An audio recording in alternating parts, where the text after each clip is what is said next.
Bismillahirrahmanirrahim. Assalamualaikum warahmatullahi wabarakatuh. Perkenalkan, nama saya Emri Danul Karim, NPM 192191189 dari kelas 2 Epenjas. Di sini saya akan menjelaskan atau memaparkan materi tentang konsep kurikulum pendidikan jasmani, seperti itu. Yang pertama ada pengertian kurikulum pendidikan jasmani. Pendidikan jasmani merupakan bagian yang tidak terpisahkan dari pendidikan pada umumnya yang mempengaruhi potensi peserta didik dalam hal kognitif, afektif, dan psikomotor melalui aktivitas jasmani.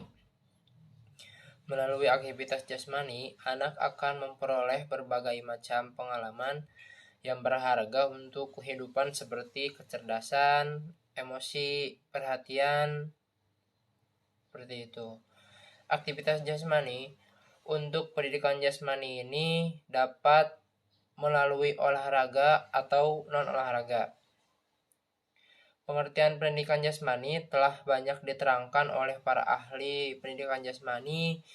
Di antaranya adalah Williams yang menyatakan bahwa pendidikan jasmani adalah semua aktivitas manusia yang dipilih jenisnya dan dilaksanakan sesuai dengan tujuan yang ingin dicapai.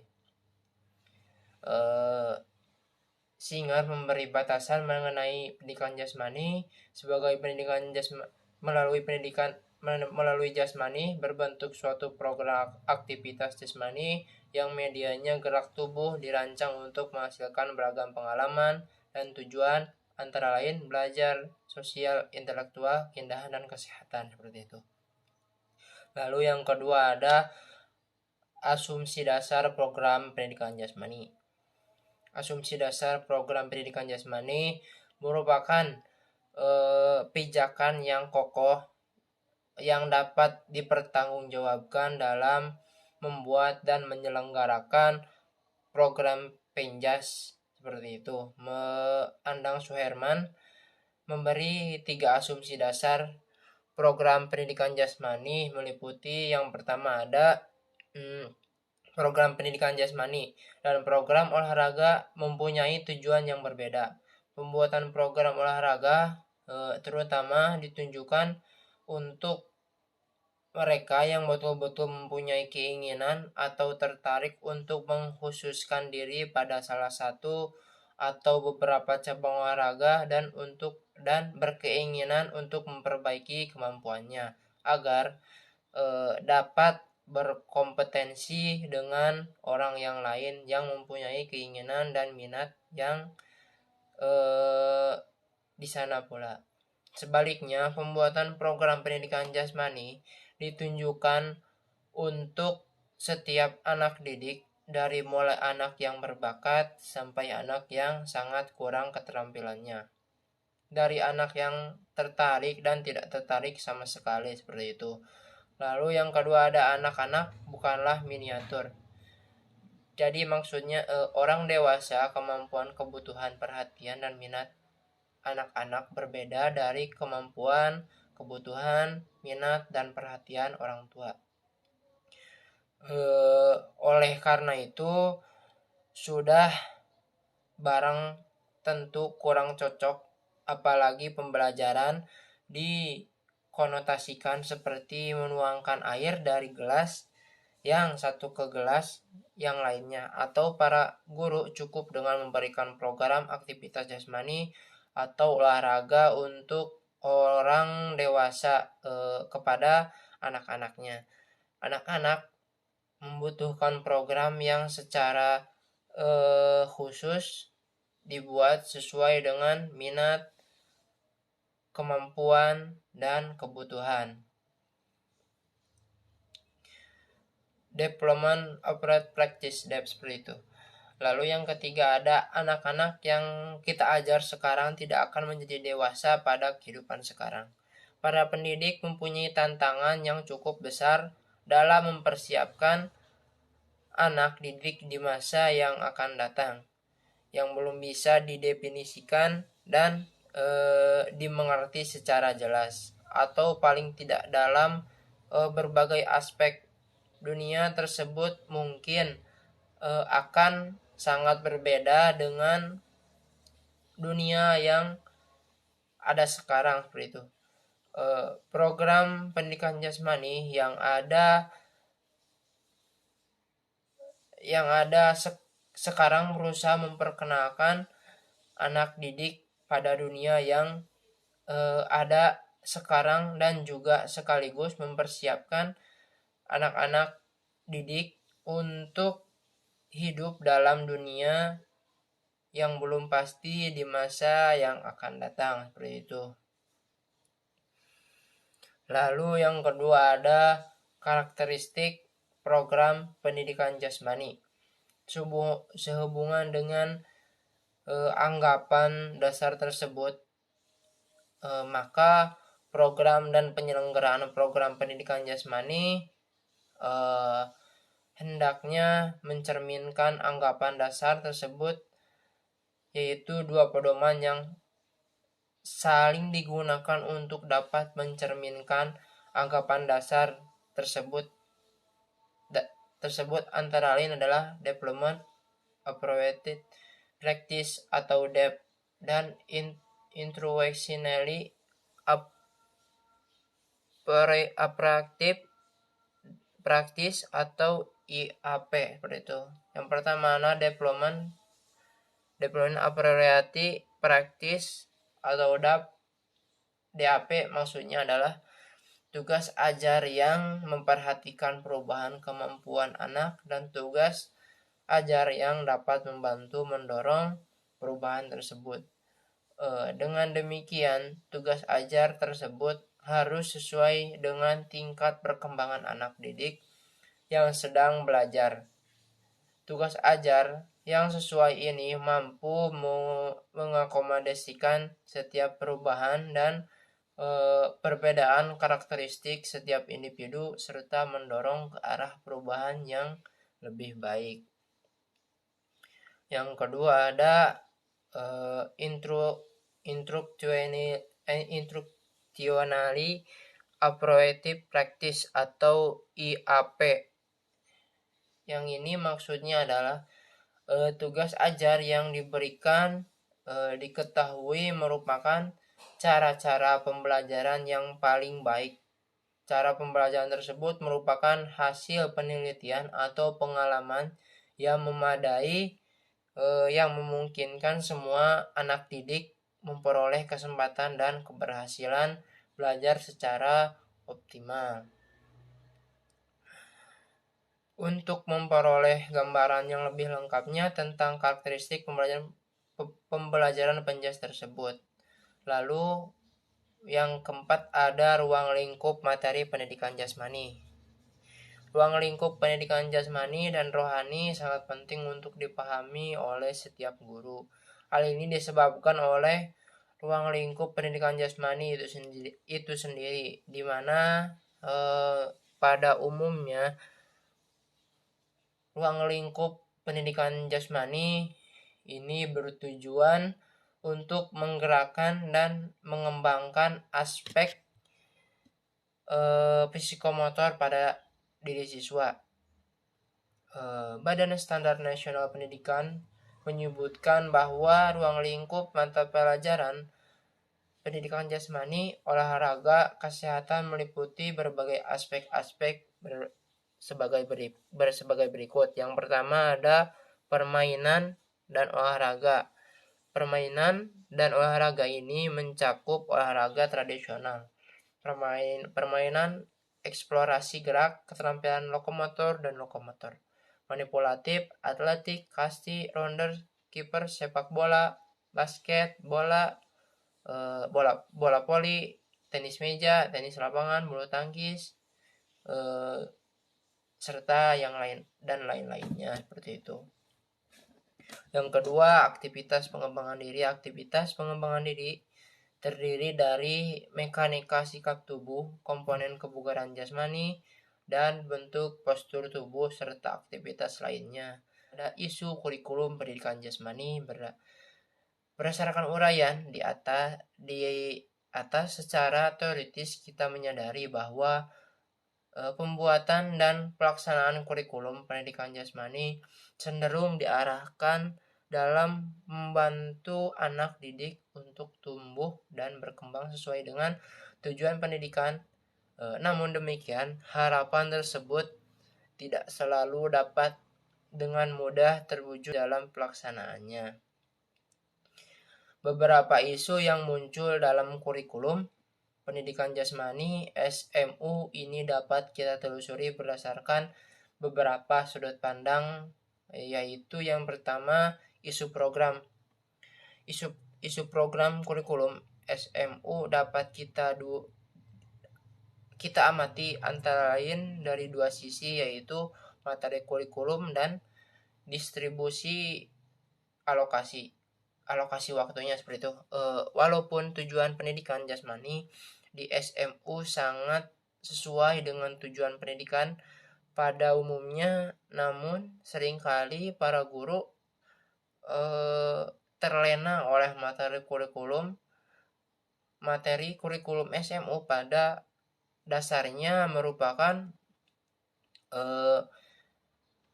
berbagai cabang olahraga yang antara lain dapat diklasifikasikan ke dalam cabang olahraga seperti olahraga atletik, permainan senam bela diri, tradisional, seperti itu. Kenyataannya ini sering menggiring para guru, yaitu sering yang pertama ada memaksakan diri mengajar olahraga yang untuk beberapa siswa mungkin belum saatnya karena persyaratan fisik dan koordinasi belum memadai sehingga PBM kurang, seperti itu. Yang kedua, berpegang teguh bahwa penguasaan keterampilan olahraga merupakan tujuan utama dari pendidikan jasmani di SMU, seperti itu. Lalu yang ketiga, kurangnya memperhatikan tujuan yang bersifat afeksi seperti kesenangan dan keceriaan. Kurang menyadari bahwa olahraga merupakan media untuk mencapai tujuan pendidikan pada umumnya, seperti itu. Lalu yang kedua ada isu proses pembelajaran. Belajar mengajar, beberapa isu yang berhubungan dengan proses belajar mengajar dan perlu mendapat perhatian para pelaksana di lapangan antara lain yaitu pengembangan dan variasi aktivitas belajar yang diberikan cenderung miskin akan pengembangan tujuan secara holistik dan cenderung didasarkan terutama pada minat, perhatian, kesenangan, dan latar belakang gurunya. Dengan kata lain, aktivitas belajar cenderung kurang didasarkan pada karakteristik anak didiknya. Misalnya, terdiri dari sejumlah permainan olahraga untuk orang dewasa. Yang pertama ada aktivitas pendidik jasmani yang diperoleh siswa cenderung terbatas. Siswa berpartisipasi pada permainan dan aktivitas yang jumlahnya relatif terbatas. Demikian juga kesempatan dan waktu aktif belajar untuk mengembangkan konsep dasar dan keterampilan gerak terbatas. Hasil penelitian mengungkapkan Luatan dan DKK mengungkapkan bahwa aktif belajar siswa SLTA berkisar 1/3 dari seluruh alokasi pendidikan jasmani. Yang pertama, siswa diharuskan berpartisipasi dalam berbagai aktivitas penjas. Namun aktivitas tersebut kurang membantu siswa memahami dampaknya bagi peningkatan kebugaran jasmani dan gaya hidup sehatnya di masa yang akan datang. Yang kedua, peranan unik dari pendidikan jasmani yaitu belajar gerak dan belajar sambil bergerak cenderung kurang dipahami oleh para pengajar dan kurang tercermin dalam pembelajaran.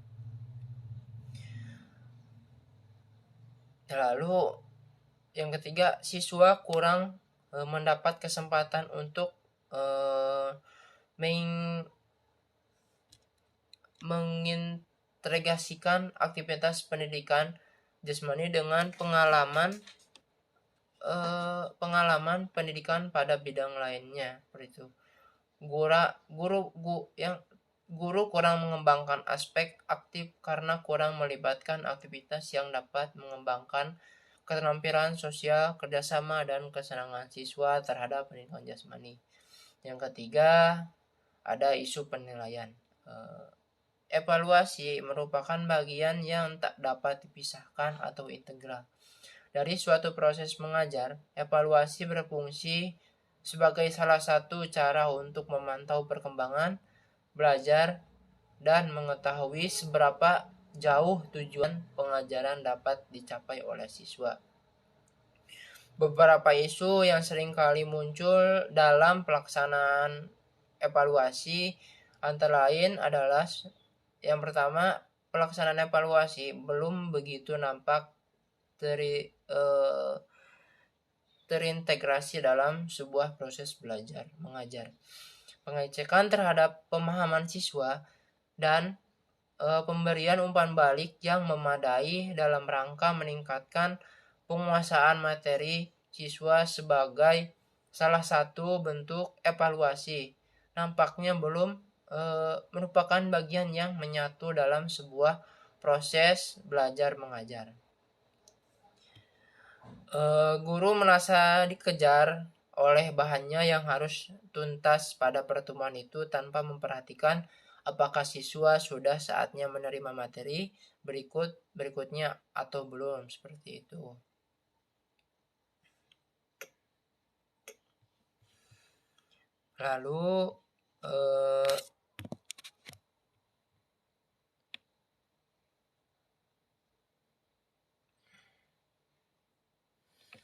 Lalu ada isu jumlah dan karakteristik siswa. Guru pendidikan jasmani di SMU sering dihadapkan dengan masalah jumlah siswa yang cukup mulai dari kelas 1 sampai kelas 3, bahkan ditambah dengan siswa dari kelas paralel yang lebih rumit lagi karena yang dipelajari adalah sesuai dengan kemampuan fisik dan perkembangan mental yang berbeda-beda. Guru pendidikan jasmani harus menangani siswa sebanyak 200 sampai 300 per minggunya, seperti itu. Lalu yang terakhir ada isu dan prasarana pendidikan jasmani. Kurangnya sarana prasarana pembelajaran pendidikan jasmani merupakan salah satu isu yang cukup merata dan sangat terasa oleh para pelaksana pendidikan jasmani di lapangan. Pada umumnya, di sekolah-sekolah di Indonesia pada setiap jenjang pendidikannya selalu dihadapkan dengan permasalahan kurangnya sarana prasarana. Tidak sedikit sekolah di Indonesia, khususnya di Indonesia di daerah perkotaan tidak memiliki tempat atau lahan untuk melakukan aktivitas jasmani khususnya yang berkaitan dengan olahraga, misalnya lapangan. Walaupun ada jumlahnya tidak proporsional dengan jumlah siswa, seperti itu. Lalu yang terakhir ini ada isu keberhasilan kurikulum pendidikan jasmani. Keberhasilan kurikulum pendidikan jasmani pada setiap jenjang pendidikan jasmani saat ini masih dirasakan samar. Ukuran yang digunakan setiap orang dalam menafsirkan keberhasilan program masih bersifat samar dan cenderung bersifat lokal dan belum menyeluruh sebagaimana tercantum dalam tujuannya, seperti itu.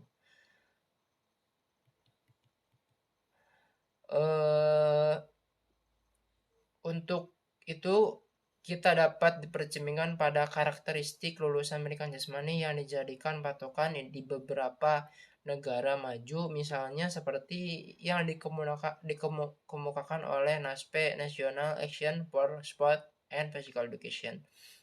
Yang intinya adalah yang pertama keterampilan yang penting untuk melakukan bermacam-macam kegiatan fisik, yang kedua berbugar secara fisik, yang ketiga berpartisipasi secara teratur dalam aktivitas jasmani, lalu mengetahui akibat dan manfaat dari keterlibatan aktivitas jasmani, dan terakhir menghargai aktivitas jasmani dan kontribusi terhadap gaya hidup yang sehat seperti itu.